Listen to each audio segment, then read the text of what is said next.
구독자 여러분, 안녕하세요.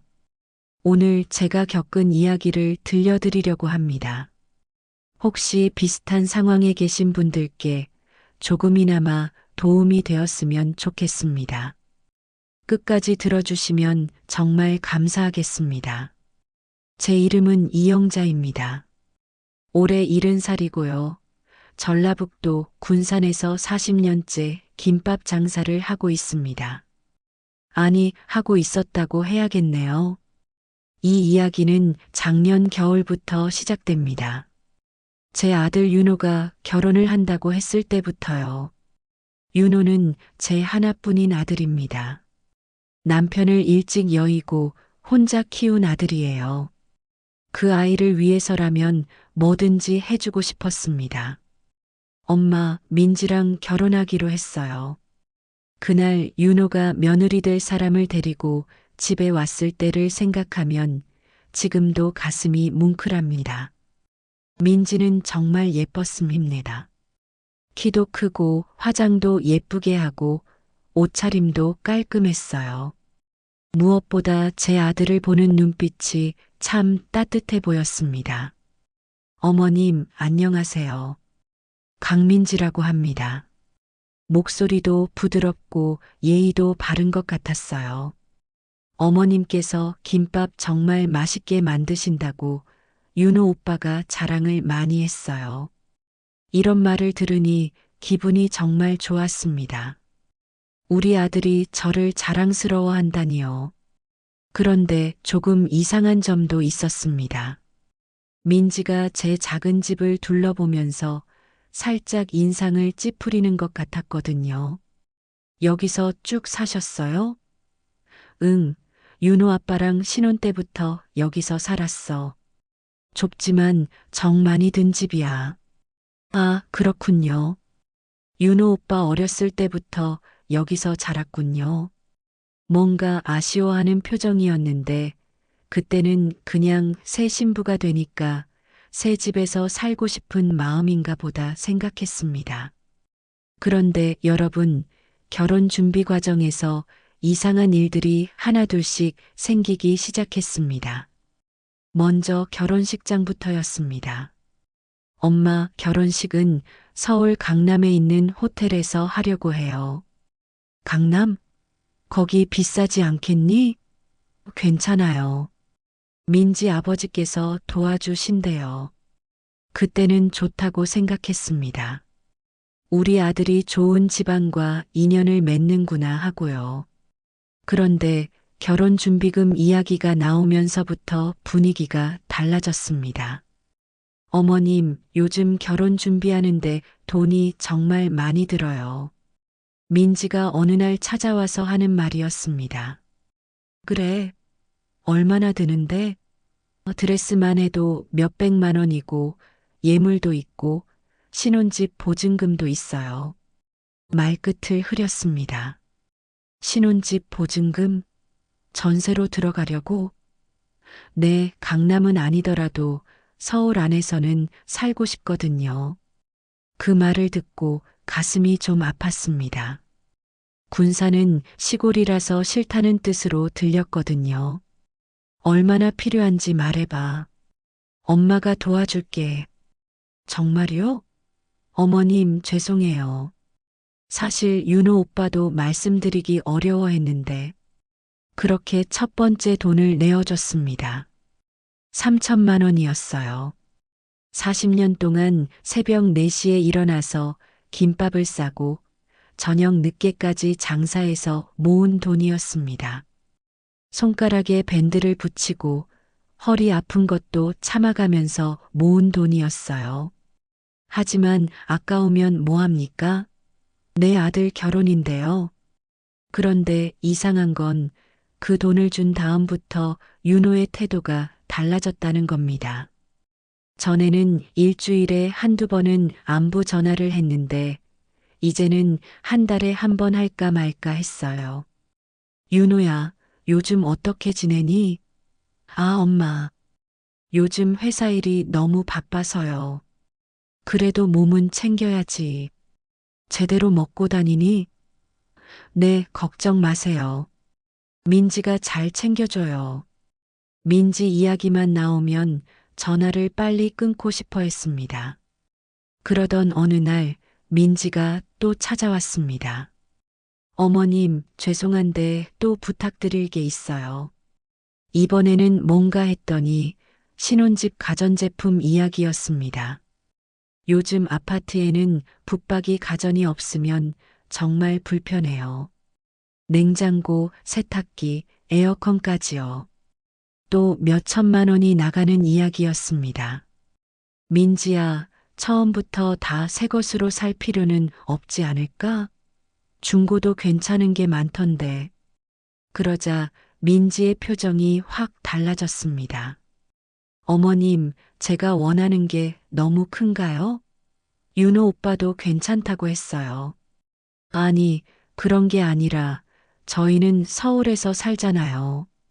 친구들도 다 오는데 너무 초라하면. 그 말을 듣고 마음이 좀 상했습니다. 우리가 시골 사람이라서 초라하다는 뜻인가 싶어서요. 하지만 며느리 비위를 맞춰줘야 우리 아들이 편하겠다 싶어서 또 돈을 내어줬습니다. 그런데 여러분, 진짜 충격적인 일은 결혼식 당일에 일어났습니다. 결혼식장에 가니까 정말 화려했습니다. 꽃도 예쁘게 장식해 놓고 음식도 풍성했어요. 그런데 제가 앉을 자리가 이상했습니다. 어머님, 여기 앉으세요. 안내해 준 자리가 맨 뒤쪽 구석 자리였어요. 신랑 어머니 자리치고는 너무 구석진 곳이었습니다. 여기가 맞나? 보통 신랑 어머니는 앞자리에 앉지 않나? 아, 어머님. 오늘 손님이 너무 많아서요. 저희 쪽 어른들이 많이 오셔서 그렇게 말하는 민지의 표정에는 미안함보다는 귀찮음이 보였습니다. 결혼식이 진행되는 동안 제 마음은 정말 복잡했습니다. 신랑 어머니인 제가 왜 이런 대접을 받아야 하나 싶기도 하고, 그래도 아들이 행복해 하니까 참아야겠다 싶기도 했습니다. 그런데 더 충격적인 일이 피로연에서 일어났습니다. 민지가 친구들에게 저를 소개하면서 하는 말이었어요. 우리 시어머니는 군산에서 김밥 장사하고 있어요. 이런 자리는 좀 낯설어 하실 거예요. 김밥 장사라는 말에 민지 친구들이 아하면서 고개를 끄덕였는데 그 표정이 참 어떻게 표현해야 할까요? 동정하는 듯 하면서도 약간 무시하는 듯한 표정이었습니다. 요즘은 김밥도 정말 인기잖아요. 대단하세요.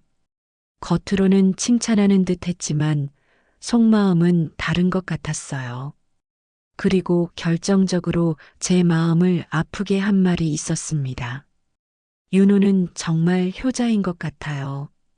어머니 김밥 장사 도와드리고. 아니에요. 윤호는 서울에서 일해요. 제가 혼자 하는 거예요. 아, 그렇구나. 그래도 가끔은 도와드리겠죠? 민지 친구가 윤호를 보며 물어봤는데 윤호가 어떻게 대답했는지 아세요? 아, 네, 바쁘긴 하지만. 말을 얼버무리더니 고개를 돌려버렸습니다.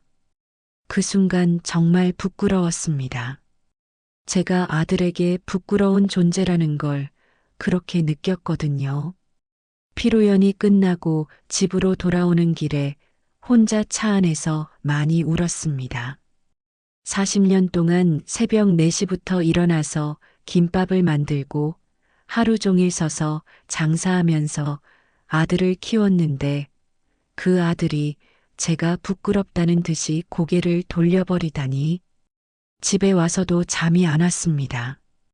계속 그 장면이 머릿속에 맴돌았어요. 혹시 제가 너무 예민하게 받아들인 건 아닐까? 아들도 어른이 됐으니까 이제 독립해서 사는 게 당연한 건 아닐까? 이런저런 생각을 하다가 새벽이 됐습니다. 그런데 신혼여행에서 돌아온 다음부터는 더 이상한 일들이 생기기 시작했습니다. 윤호가 전화를 전혀 안 하기 시작한 거예요.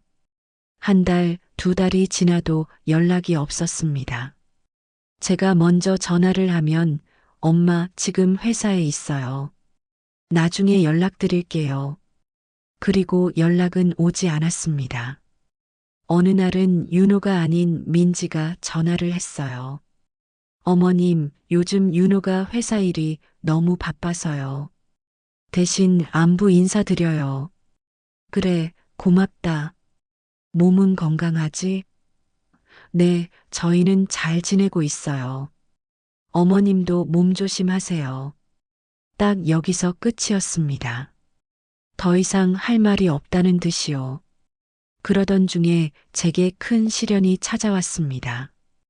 어느 날 갑자기 가슴이 너무 아파서 병원에 갔더니 의사 선생님이 심각한 표정으로 말씀하시더라고요.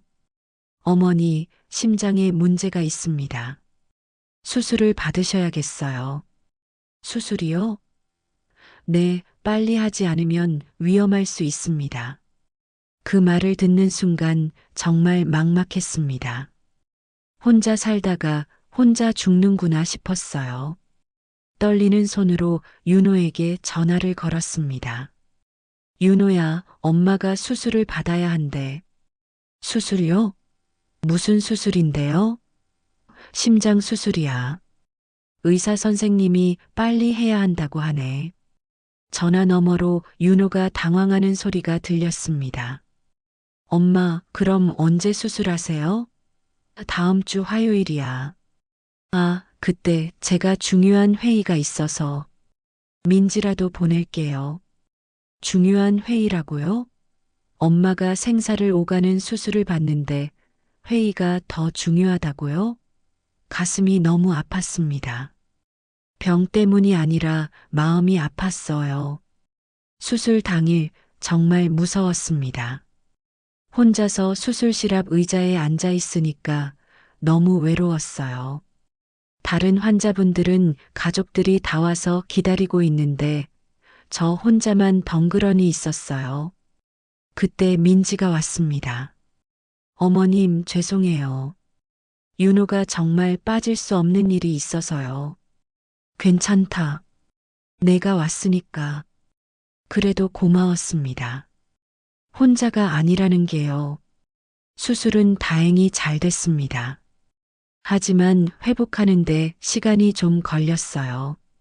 병원에서 일주일 정도 입원해 있으면서 윤호가 오기만 기다렸는데 결국 한 번도 오지 않았습니다. 민지는 이틀에 한 번 정도 잠깐씩 왔어요. 그것만으로도 감사했습니다. 어머님, 빨리 나으세요. 윤호도 많이 걱정하고 있어요. 정말 걱정하고 있나 싶었지만 그냥 고맙다고 했습니다. 퇴원하고 집에 왔는데 혼자 있기가 너무 힘들었습니다. 몸도 아프고 마음도 아팠어요. 그런데 며칠 후에 윤호가 갑자기 전화를 했습니다. 엄마, 몸은 좀 어떠세요? 많이 좋아졌다. 다행이네요. 그런데 엄마, 뭔가 말하려다가 말더라고요. 왜 무슨 일 있니? 아니에요. 그냥 몸 조심하세요. 이상했습니다. 뭔가 할 말이 있는 것 같았어요. 그리고 일주일 후 민지가 찾아왔습니다. 그때 민지가 한 말이 지금 생각해도 소름이 돋습니다. 어머님, 저희가 상의할 게 있어요. 여러분, 그때 민지가 무슨 말을 했는지 아시겠어요? 계속해서 다음 이야기를 들어주세요. 정말 믿을 수 없는 일이 벌어집니다. 민지가 저희가 상의할 게 있어요 라고 말했을 때 저는 좋은 소식인 줄 알았습니다. 혹시 임신 소식은 아닐까? 아니면 자주 찾아뵙겠다는 말은 아닐까? 그런데 민지의 다음 말을 듣는 순간 정말 하늘이 무너지는 것 같았습니다. 어머님, 솔직히 말씀드릴게요. 어머님 혼자 계시는 게 너무 걱정돼요. 뭐가 걱정이니? 이번에 수술 받으실 때도 혼자 계셨잖아요. 만약 응급 상황이 생기면 어떻게 해요? 그럴듯한 말이었습니다. 실제로 저도 그런 걱정을 했었거든요. 그래서 윤호와 상의해 봤는데요. 민지가 잠깐 말을 멈췄습니다. 마치 용기를 내려는 것 같았어요. 좋은 요양원을 알아봤어요. 요양원? 순간 귀를 의심했습니다. 네, 요즘 요양원들이 정말 좋아졌어요. 병원도 가깝고 간병 서비스도 24시간이고 잠깐 민지야. 내가 왜 요양원에 가야 하는데? 어머님, 오해하지 마세요. 그냥 안전을 위해서예요. 여러분, 그때 제 기분이 어땠는지 아시겠어요? 정말 머리가 하얘졌습니다. 민지야, 나는 아직 멀쩡해. 수술도 잘 됐고, 혼자 생활하는데 아무 문제 없어. 하지만 만약의 경우를 생각해야죠.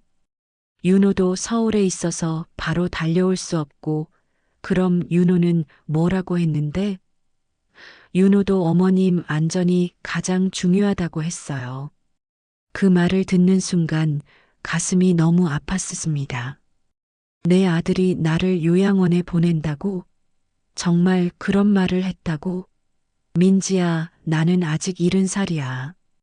요양원은 너무 이르지 않나? 어머님, 나이가 문제가 아니라 안전이 문제예요. 민지의 목소리가 점점 차가워지고 있었습니다. 그리고 솔직히 말씀드리면 어머님께서 김밥 장사하시는 것도 이제는 몸에 무리가 아닐까요? 김밥 장사가 왜? 새벽 4시부터 일어나시고 하루 종일 서 계시고 심장 수술 받으신 분이 그러시면 안 되죠. 그럴듯하게 들렸지만 뭔가 이상했습니다. 그때 윤호가 들어왔습니다.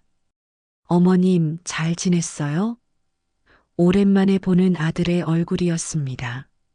그런데 예전과 달리 표정이 어색했어요.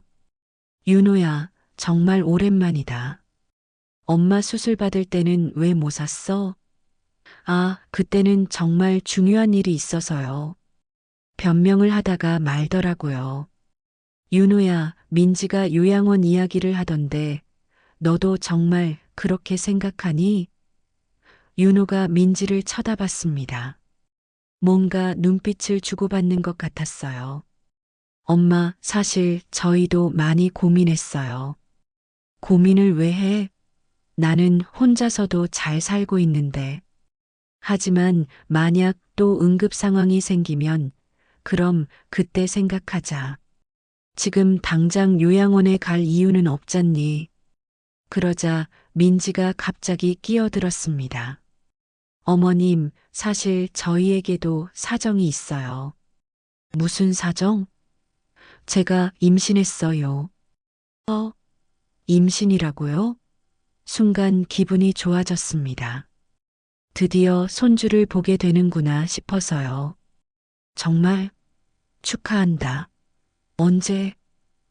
이제 3개월 됐어요. 아이고, 그럼 진작 말하지 그랬어. 몸조리는 잘하고 있고? 그런데 민지의 표정이 별로 기쁘지 않았습니다. 네, 그런데 입덧이 너무 심해서. 그래, 처음엔 다들 그래. 나도 윤호 가질 때 그랬어.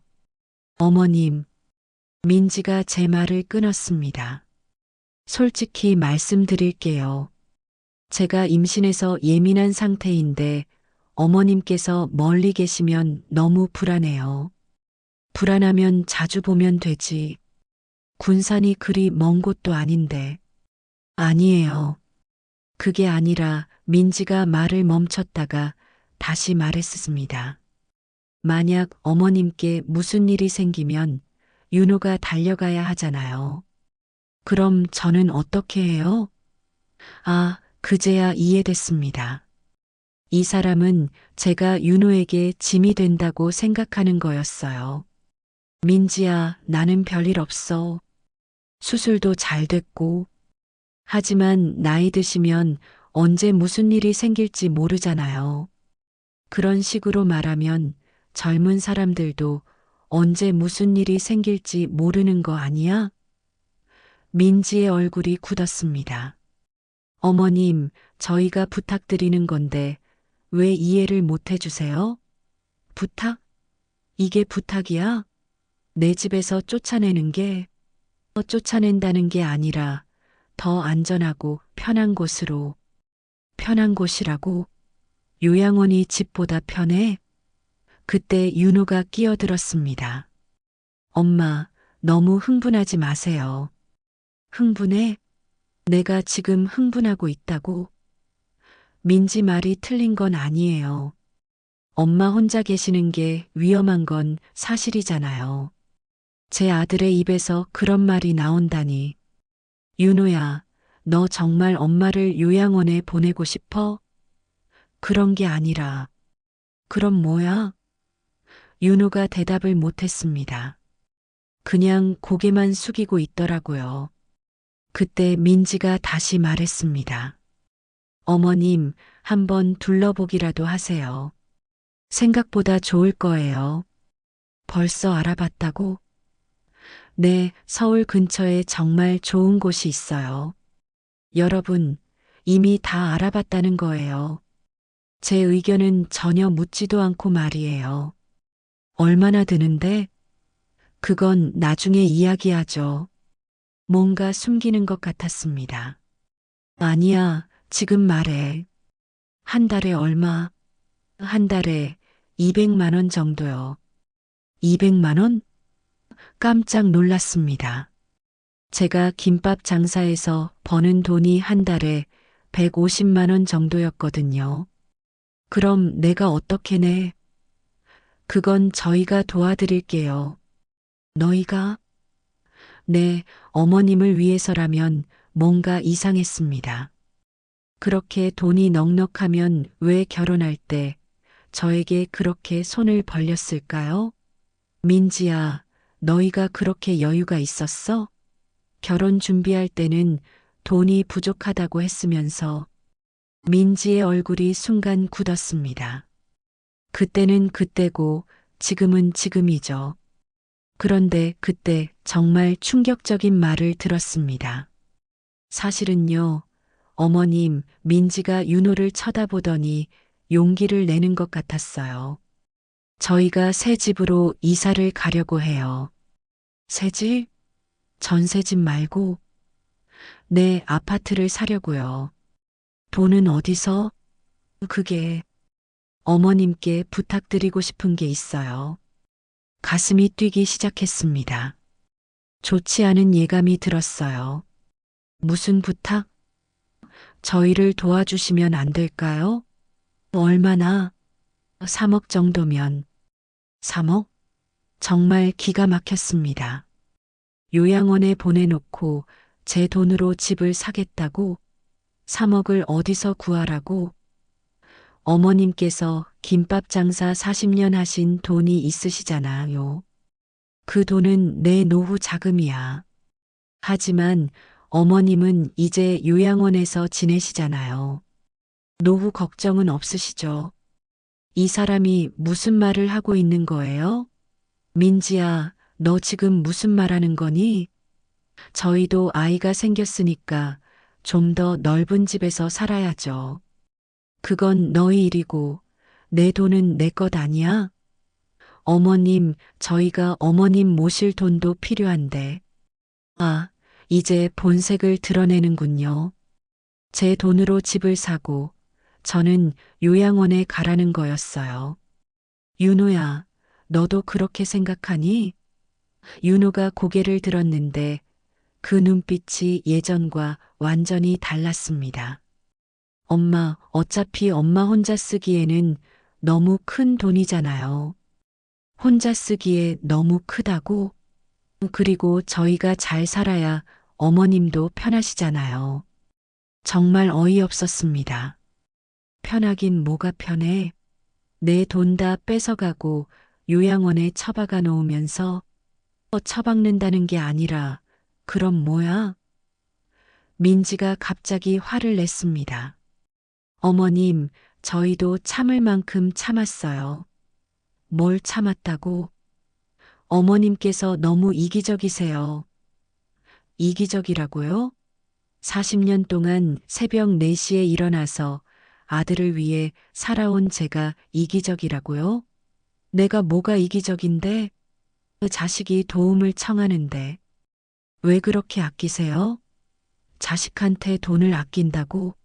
너희 결혼할 때 얼마를 도와줬는데? 그건 그때고 지금은 지금이잖아요. 목소리가 점점 커졌습니다. 민지야, 목소리 좀 낮춰. 왜요? 제가 잘못한 게 뭐가 있어요? 잘못했다고? 남의 노후 자금을 달라고 하면서 남이 아니라 가족이잖아요. 그 가족이면 뭘 해도 돼. 그때 윤호가 일어났습니다. 엄마, 그만해요. 내가 그만하라고. 너희가 그만해라. 엄마가 이해를 안 해주시니까 어떻게 해요? 그 순간 정말 화가 났습니다. 이해? 내가 뭘 이해해야 하는데? 저희 상황도 생각해 보세요. 너희 상황? 그럼 내 상황은? 엄마는 이제 늙으셨잖아요. 늙었다고? 내 아들이 나보고 늙었다고? 늙었으니까 돈을 빼앗아도 된다는 거야?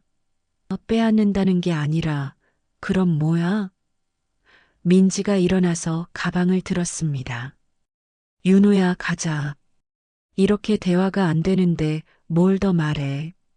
민지야, 잠깐만, 아니에요.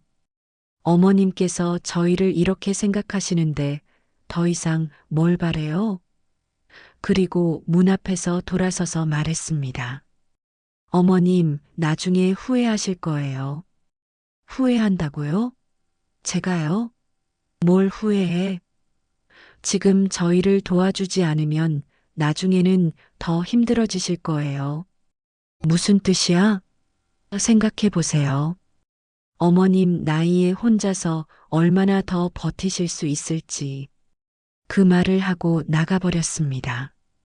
윤호가 뒤따라 나가면서 말했어요. 엄마, 다시 한번 생각해 보세요.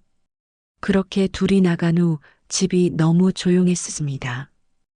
혼자 앉아 있으니까 눈물이 나더라고요. 내가 뭘 잘못했을까? 그동안 아들만 생각하며 산 게 잘못이었을까? 그런데 더 무서운 건 민지의 마지막 말이었습니다. 나중에는 더 힘들어지실 거예요. 무슨 뜻일까요? 단순한 협박일까요? 아니면 그날 밤 잠이 안 와서 뒤척이는데 갑자기 문자가 왔습니다. 윤호에게서 온 문자였어요. 엄마, 오늘은 죄송했습니다. 하지만 저희 입장도 이해해 주세요. 며칠 생각해 보시고 연락 주세요. 그리고 바로 다음 문자. 참고로 김밥집 건물주가 재개발한다고 하더라고요. 알고 계세요? 재개발이라고요? 처음 듣는 이야기였습니다. 갑자기 무서워졌어요. 혹시 이것도 우연이 아닐까? 모든 게 계획된 일은 아닐까? 여러분, 정말 소름 끼치는 일들이 연달아 일어나기 시작합니다. 이어서 더욱 충격적인 진실이 드러나는데 정말 상상도 못한 일이었어요. 재개발된다는 문자를 받고 나서 정말 잠이 안 왔습니다. 혹시 정말 우연이 아닐까? 모든 게 계획된 일은 아닐까? 다음 날 아침 일찍 김밥집으로 갔습니다. 옆 가게 사장님께 물어보려고요. 사장님, 여기 재개발 얘기 들으셨어요? 재개발? 무슨 소리세요? 아니, 어제 윤호가 그런 얘기를 하더라고요. 이영자 사장님, 저도 여기서 20년째 장사하는데 그런 얘기 한 번도 안 들었어요. 이상했습니다. 윤호가 거짓말을 한 걸까요? 아니면 잘못 알고 있는 걸까요? 그래서 부동산에 가서 물어봤습니다. 여기 혹시 재개발 계획 있나요? 재개발이요? 여기는 전혀 없어요. 오히려 상권이 좋아져서 임대료가 올랐는데요. 아, 그럼 윤호가 거짓말을 한 거였어요. 왜 그런 거짓말을? 저를 불안하게 만들려고. 집으로 돌아와서 생각해 보니 더 이상한 점들이 보였습니다. 민지가 그렇게 자신 있게 요양원 얘기를 한 것도, 이미 3억짜리 아파트를 알아본 것도 모든 게 미리 계획된 일 같았어요. 그때 전화가 왔습니다. 이영자 사장님이세요? 네, 그런데 누구세요? 저는 서울 강남구에 있는 한빛 요양원 상담사입니다. 요양원이요? 네, 며칠 전에 어머님의 며느리분께서 상담을 받으러 오셨거든요. 뭐라고요? 민지가 벌써 요양원에 가서 상담을 받았다고? 언제 오셨는데요? 지난주 금요일에 오셔서 자세히 알아보고 가셨어요. 지난주 금요일이면 민지가 저한테 요양원 얘기를 하기 전이었어요. 혹시 뭘 물어보셨나요? 입원 절차랑 비용, 그리고 보증금에 대해서 문의하셨어요. 보증금이요? 네, 저희는 보증금 1억에 월 비용 200만 원인데 며느리분께서 보증금을 일시불로 내고 싶다고 하시더라고요. 1억 보증금에 월 200만 원? 그럼 처음에 1억 3천만 원 정도가 필요한 거였어요. 그분이 뭐라고 하던가요? 곧 어머님을 모시고 구경 오겠다고 하셨는데 아직 안 오셔서 연락드렸어요. 전화를 끊고 나니 머리가 복잡했습니다. 민지는 이미 모든 걸 계획하고 있었던 거였어요. 제 의견은 전혀 묻지도 않고요. 그런데 더 충격적인 일이 기다리고 있었습니다. 오후에 김밥집에서 장사를 하고 있는데 모르는 남자가 들어왔어요. 혹시 이영자 사장님이세요? 네, 그런데 누구세요? 저는 삼성 부동산 대리점 직원입니다. 부동산 직원이 왜?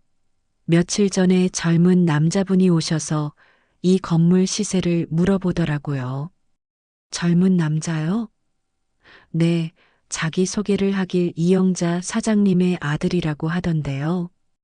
윤호가 제 김밥집 시세를 알아봤다고 뭐라고 하던가요? 이 건물이 얼마나 하는지, 그리고 매매할 의향이 있는지 물어보더라고요. 가슴이 뛰기 시작했습니다. 제가 매매할 의향이 있다고 했다고요? 네, 어머님께서 나이 드셔서 장사 그만두고 싶어 하신다고 하더라고요. 이게 뭔 소리예요? 제가 언제 장사 그만둔다고 했습니까? 그래서 뭐라고 하셨어요? 이 건물 시세가 한 2억 8천 정도 한다고 했죠. 2억 8천만 원? 갑자기 모든 퍼즐이 맞춰지기 시작했습니다. 3억짜리 아파트를 사려면 제 김밥집을 팔아야 한다는 계산이었던 거예요. 그 남자분이 또 뭐라고 하던가요? 빨리 처리하고 싶다고 하더라고요. 어머님께서 서울로 올라가신다면서요. 서울로 올라간다고? 요양원 얘기는 하지 않고 그냥 서울로 올라간다고 했다는 거예요? 사장님, 그럼 정말 매매하실 거예요? 아니요, 절대 안 해요. 부동산 직원이 어리둥절한 표정으로 갔습니다. 그날 저녁 윤호에게 전화를 했습니다. 윤호야, 내가 부동산에 가서 우리 김밥집 시세 알아봤다면서? 전화 너머로 당황하는 소리가 들렸어요. 엄마, 그게 뭐야? 왜 내 허락도 없이 그런 짓을 했어? 엄마, 혹시나 해서 알아본 거예요.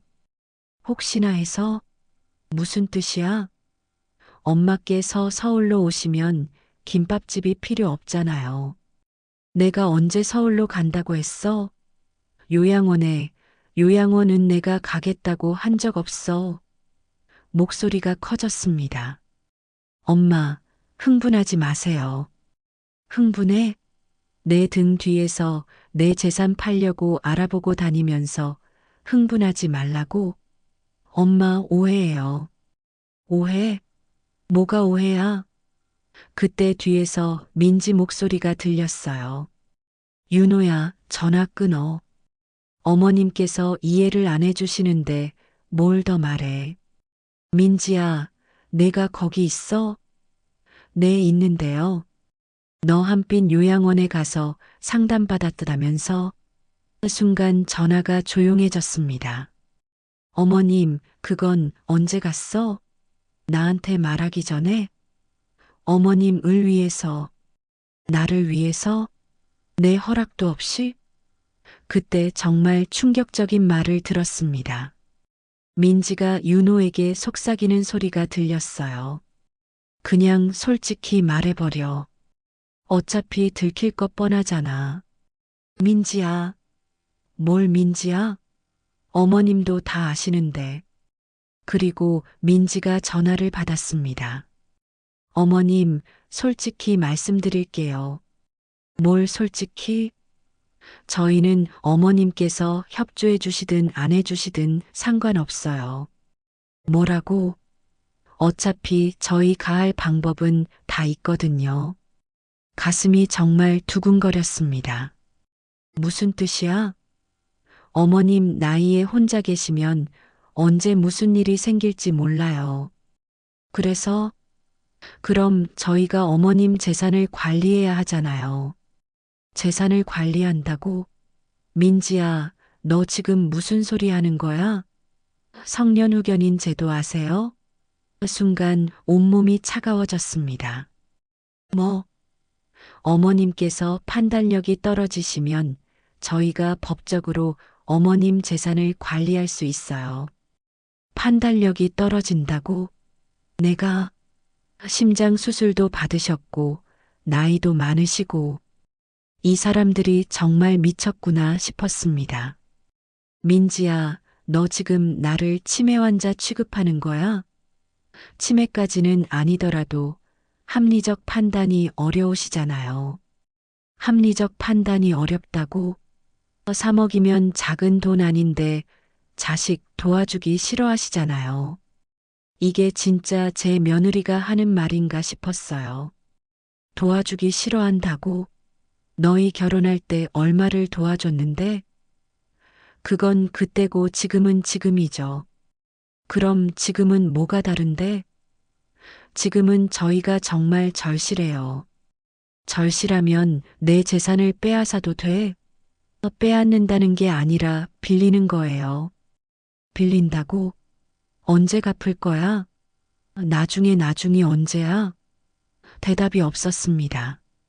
그때 윤호가 전화를 받았어요.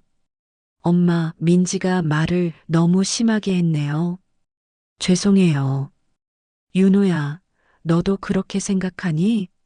엄마 판단력이 떨어진다고? 그런 게 아니라 그럼 뭐야?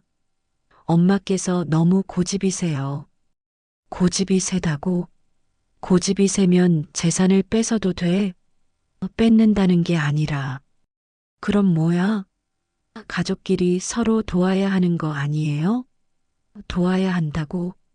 그럼 너희는 나를 어떻게 도와줬는데? 엄마 수술할 때 한 번도 안 왔으면서 무슨 가족이야? 그때는 정말 일이 있어서. 일이 더 중요해? 엄마보다? 윤호가 대답을 못했습니다. 그때 민지가 다시 전화를 받았어요. 어머님, 저희도 참을 만큼 참았어요. 뭘 참았다고? 어머님께서 이렇게 나오시면 저희도 할 말이 있어요. 뭔 말? 어머님께서 그렇게 고집 부리시면서 혼자 살고 싶으시면 저희랑 연락하지 마세요. 연락하지 말라고? 뭐라고? 어머님께서 저희 도움 필요 없다고 하시니까 이제부터는 정말 혼자 사세요. 민지야, 너 지금 뭐라고 한 거야? 그리고 손주도 기대하지 마세요.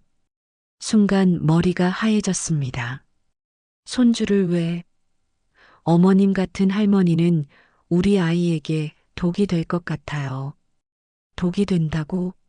40년 동안 아들만 생각하며 산 제가 손주에게 독이 된다고? 민지야, 너 너무 심한 거 아니야? 더 심해요? 어머님이 더 심하셔요. 내가 뭐가 심해? 자식 도와주지도 않으면서 손주 얼굴도 보여달라고 하지 마세요. 내가 언제 안 도와줬어?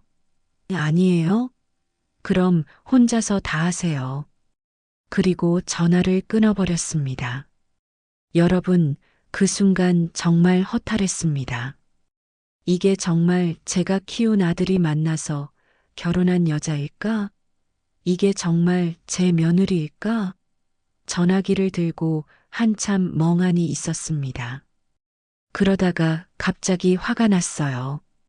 한평생 새벽 4시에 일어나서 김밥 만들고 허리 아픈 것도 참으면서 장사해서 번 돈을 그 돈으로 아들 대학 보내고 결혼시키고 신혼살림까지 다 차려줬는데 이제 와서 제가 고집스럽다고 판단력이 떨어진다고. 그런데 더 무서운 건 민지의 말이 거짓말이 아닐 수도 있다는 생각이 들었습니다. 성년후견인 제도? 정말 그런 게 있나? 다음날 주민센터에 가서 물어봤습니다. 성년후견인이 뭔가요? 아, 그건 판단 능력이 부족한 성년을 위해서 법원에서 후견인을 정해주는 제도예요. 판단 능력이 부족하다는 건 치매나 정신질환 또는 기타 정신적 제약으로 사물을 처리할 능력이 지속적으로 부족한 경우예요. 그럼 후견인이 되면 뭘 할 수 있나요? 재산관리, 법률행위 등을 대신할 수 있어요. 정말 그런 제도가 있었습니다. 그럼 가족이 신청할 수 있나요? 네, 본인이나 배우자, 사촌 이내의 친족 등이 신청할 수 있어요. 가슴이 두근거렸습니다. 윤호가 정말 그런 걸 신청할까? 신청하면 바로 되나요? 아니요. 법원에서 심리를 거쳐서 정말 후견인이 필요한지 판단해요. 그래도 조금 안심이 됐습니다. 하지만 여전히 불안했어요. 집에 돌아와서 곰곰 생각해 보니 모든 게 계획된 일 같았습니다. 민지가 임신했다는 것도, 요양원을 미리 알아본 것도, 윤호가 김밥집 시세를 알아본 것도 모든 게 제 재산을 노리고 한 일이었던 것 같아요. 그런데 정말 충격적인 건 제 아들 윤호가 그 모든 일에 동참하고 있다는 거였습니다. 한때 세상에서 가장 사랑했던 그 아이가 그날 밤 정말 잠이 안 왔습니다. 이대로 당하고만 있어야 할까? 아니면 뭔가 해야 할까? 그런데 뭘 할 수 있을까? 상대는 제 아들과 며느리인데 새벽까지 뒤척이다가 결심했습니다. 더 이상 당하고만 있지는 않겠다고. 제가 40년 동안 피땀 흘려번 돈을 그렇게 쉽게 빼앗기지는 않겠다고. 그리고 다음 날 저는 생각지도 못한 결정을 하게 됩니다. 여러분, 제가 어떤 행동을 했는지, 그리고 정말 놀라운 반전이 기다리고 있습니다. 더 이상 당하고만 있지 않겠다고 결심한 다음 날, 저는 제일 먼저 한 가지 일을 했습니다. 변호사 사무실을 찾아간 것이었어요. 군산에 있는 작은 법무법인이었는데, 김 변호사님이라는 분이 상담을 해주셨습니다. 어머님 상황을 자세히 말씀해 보세요. 제가 지금까지 있었던 일들을 차근차근 설명해 드렸습니다. 결혼 준비금으로 준 돈, 가전제품 비용, 요양원 강요, 그리고 성년후견인 제도까지. 성년후견인 신청을 정말로 할 것 같으시나요? 글쎄요, 며느리가 그런 얘기를 하긴 했는데. 김 변호사님이 고개를 끄덕였습니다. 어머님, 일단 안심하세요. 성년후 견인은 그렇게 쉽게 되는 게 아닙니다. 정말요? 네, 법원에서 정신감정도 받아야 하고 정말 판단 능력이 부족한지 면밀히 검토해요. 김 변호사의 말에 저는 조금 안심이 됐습니다. 하지만 혹시 모르니까 미리 대비해 두시는 게 좋겠어요. 어떻게요? 우선 어머님께서 정신적으로 아무 문제 없다는 것을 증명할 수 있는 자료를 만들어 두세요. 그래서 그날부터 저는 병원에 가서 정신건강 검사를 받았습니다. 결과는 당연히 정상이었어요. 치매 검사, 우울증 검사, 인지능력 검사까지 다 받았는데 모든 게 정상 범위였습니다. 70세 치고는 정말 건강하시네요. 의사 선생님이 그렇게 말씀해 주시니까 기분이 좋았어요. 그리고 김 변호사님이 알려준 대로 일기도 쓰기 시작했습니다. 매일매일 제가 뭘 했는지, 어떤 판단을 했는지 기록해 두는 거였어요. 나중에 법정에서 증거로 쓸 수 있어요. 그런데 며칠 후 정말 놀라운 전화가 왔습니다. 어머님, 저 민지예요. 아직도 뻔뻔하게 전화를 하다니. 뭔 일이야? 어머님, 저희가 며칠 전에 너무 심하게 말한 것 같아요. 갑자기 왜 이래? 사과하려고 전화했어요. 사과? 네, 제가 임신해서 예민했던 것 같아요. 죄송해요. 뭔가 이상했습니다. 며칠 전까지 그렇게 독하게 나오던 사람이 갑자기, 그래서 어머님, 저희가 직접 찾아뵙고 싶어요. 뭘 하러? 진심으로 사과드리고 다시 상의해보고 싶어서요. 상의라고? 또 뭘 꾸미고 있는 건지? 언제? 이번 주말에 가면 안 될까요? 윤호도 함께? 네, 물론이죠. 뭔가 새로운 계획을 세운 것 같았어요. 하지만 저도 궁금했습니다. 이번엔 또 뭘 어떻게 나올지. 알겠어. 와. 그 주말, 윤호와 민지가 함께 왔습니다. 민지 배가 조금 나와 있었어요. 정말 임신한 게 맞는 것 같았습니다. 어머님, 정말 죄송했어요. 민지가 90도로 인사를 했습니다. 지난번에 제가 너무 흥분해서 윤호도 미안하다는 표정이었어요. 엄마, 저희가 너무 성급했던 것 같아요. 앉혀놓고 자세히 보니 둘 다 뭔가 달라 보였습니다. 특히 윤호가 많이 수척해진 것 같았어요. 윤호야, 살 많이 빠진 것 같은데 괜찮니? 네, 괜찮아요. 요즘 일이 좀 바빠서 민지가 끼어들었습니다. 어머님, 사실 저희가 요즘 좀 힘든 일이 있어요. 무슨 일? 윤호가 회사에서 좀 어려운 상황이 됐어요. 윤호의 표정이 어두워졌습니다. 무슨 일인데? 부서 구조조정이 있어서 제가 그 대상에 포함됐어요. 구조조정이라고? 그럼 지금 직장을 잃을 수도 있다는 얘기야? 네, 아직 확정은 아니지만요. 그제야 이해됐습니다. 그래서 그렇게 급하게 돈이 필요했던 거였어요. 언제 결정 나는데? 다음 달 말까지. 민지가 윤호 손을 잡으며 말했습니다. 그래서 저희가 정말 절박한 상황이에요. 절박하다고? 만약 윤호가 직장을 잃으면 아이도 있는데 어떻게 살아요? 그럴싸한 말이었지만 뭔가 믿기지 않았습니다. 그런데 집을 사는 게 해결책이야? 어머님, 집이 있으면 최소한 주거 걱정은 없잖아요. 전세로 살면 안 돼? 전세 보증금도 만만치 않고 나중에 집값 오르면 더 힘들어져요. 민지가 열심히 설명했지만 여전히 이상했습니다. 그런데 그때 정말 놀라운 말을 들었습니다. 어머님, 저희가 좋은 제안이 있어요. 좋은 제안? 네, 어머님께서 원하시면 저희와 함께 사실 수도 있어요. 함께 산다고? 무슨 뜻이야?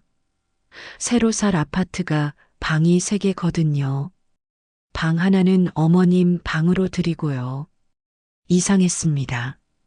며칠 전까지 요양원에 보내려던 사람들이 그럼 요양원 얘기는 뭐야?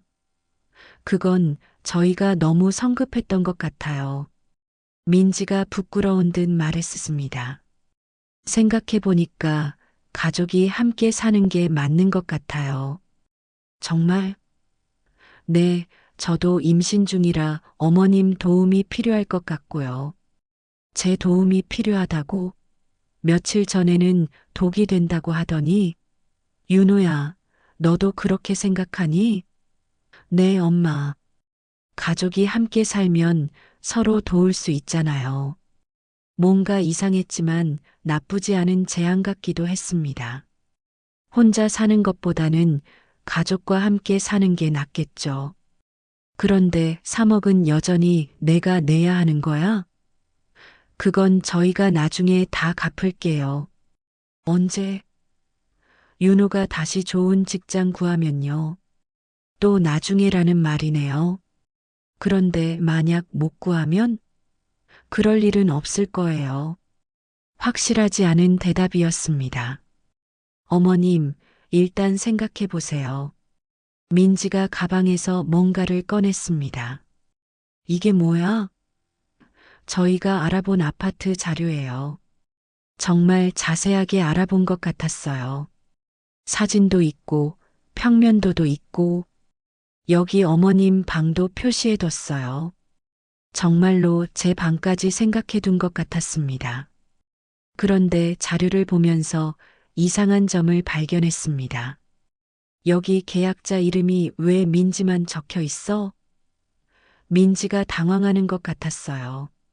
아, 그건 제 신용 점수가 더 좋아서. 윤호 이름은 왜 안 적혀 있는데?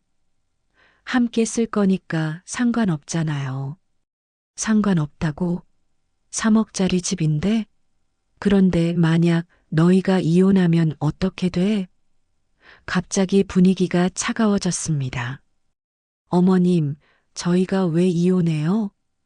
만약에 그런다면? 그런 일은 없을 거예요. 그래도 만약에 윤호가 끼어들었습니다. 엄마, 그런 걱정은 안 하셔도 돼요. 하지만 제가 보기엔 뭔가 이상했습니다. 계약자가 민지 혼자 이름이라니? 그때 저는 중요한 결정을 했습니다. 알겠어. 돈은 줄게. 둘의 표정이 확 밝아졌습니다. 정말요? 응, 대신 조건이 있어. 무슨 조건이요? 계약서를 써야 해. 계약서요? 응, 3억을 언제까지 갚을 건지, 그리고 만약 못 갚으면 어떻게 할 건지. 민지와 윤호가 서로를 쳐다봤습니다. 그리고 집 계약할 때 내 이름도 함께 넣어야 해. 어머님 이름요? 응, 내 돈으로 사는 집인데 내 이름이 없으면 안 되지. 둘이 또 시선을 주고받았습니다. 그건 좀 복잡할 것 같은데요. 왜 복잡해? 대출 받을 때 명의가 여러 명이면 변명이 많았습니다. 그럼 안 해. 어머님, 내 돈인데 내 이름이 들어가는 게 당연한 거 아니야? 결국 둘이 승낙했습니다. 그리고 며칠 후 계약서를 만들러 갔습니다. 저는 김 변호사님과 함께 갔고 윤호와 민지도 왔습니다. 어머님, 왜 변호사까지? 계약서는 정확하게 써야지. 김 변호사님이 계약서 초안을 보여줬습니다. 이영자 갚는 윤호, 강민지 을에게 3억 원을 빌려주며 을은 5년 내에 연 3% 이자를 포함하여 갑에게 상환한다. 이자까지 받으시게요? 당연하지. 은행에서 빌리면 이자 내야 하는 거 아니야? 그리고 담보로 해당 아파트에 대한 근저당권을 설정한다. 근저당권이 뭐예요? 김 변호사님이 설명해 줬습니다. 돈을 못 갚으면 집을 처분해서 받는다는 뜻입니다. 민지의 얼굴이 하얘졌습니다. 그건 너무한 것 같은데요. 왜 너무해? 은행에서 대출 받을 때도 다 이렇게 해. 결국 계약서에 서명했습니다. 하지만 그때까지도 저는 몰랐습니다. 이 사람들이 또 다른 계획을 세우고 있다는 것을. 계약서를 쓰고 일주일 후 민지에게서 전화가 왔어요. 어머님, 죄송한데 급한 일이 생겼어요. 무슨 일? 제가 갑자기 입원을 해야 할 것 같아요. 입원? 왜? 출혈이 좀 있어서 의사가 안정을 취하라고 해요. 정말일까요? 거짓말일까요? 그래서 계약을 좀 미뤄야 할 것 같아요. 미룬다고? 네, 제가 입원해 있으면 집 계약을 할 수 없잖아요. 그럴듯한 말이었습니다. 언제까지? 한 달 정도요. 한 달? 그런데 며칠 후 충격적인 사실을 알게 됐습니다. 제 김밥집 단골 손님 중 한 분이 우연히 서울에 갔다가 윤호와 민지를 봤다는 거예요. 영자 씨, 며칠 전에 강남에서 윤호하고 며느리 봤어요. 정말요? 네, 부동산 앞에서 나오는데 부동산이라고? 혹시 뭘 하고 있던가요? 글쎄요, 뭔가 서류 같은 걸 들고 있던데 가슴이 두근거렸습니다. 민지는 입원했다고 했는데 부동산에 있었다고? 그날 밤 저는 중요한 전화를 했습니다. 김 변호사님께 전화를 드린 거예요. 변호사님, 혹시 계약서 쓰기 전에 확인해 볼 수 있는 게 있을까요? 무엇을요? 그 사람들이 정말 그 아파트를 살 건지 아니면 다른 목적이 있는 건지. 아, 그건 등기부등본을 확인해 보면 알 수 있어요. 등기부등본이요? 네, 그 아파트가 정말 매매 중인지 아니면 이미 다른 사람 명의인지. 그래서 다음날 등기소에 가서 확인해 봤습니다. 그런데 결과를 보고 정말 깜짝 놀랐어요. 그 아파트는 이미 한 달 전에 강민지 명의로 계약이 완료된 상태였습니다. 그것도 2억 5천만 원에. 여러분, 이게 무슨 뜻인지 아시겠어요? 이 사람들은 이미 집을 샀는데 저에게는 3억이 필요하다고 거짓말을 하고 있었던 거예요. 그럼 그 5천만 원 차이는 뭘까요? 혹시 그것도 제 돈으로 채우려는 건 아닐까요? 그 순간 모든 퍼즐이 맞춰졌습니다. 이 사람들은 처음부터 저를 속이고 있었던 거였어요. 그리고 저는 결심했습니다. 이제 진짜 반격을 시작할 때가 됐다고.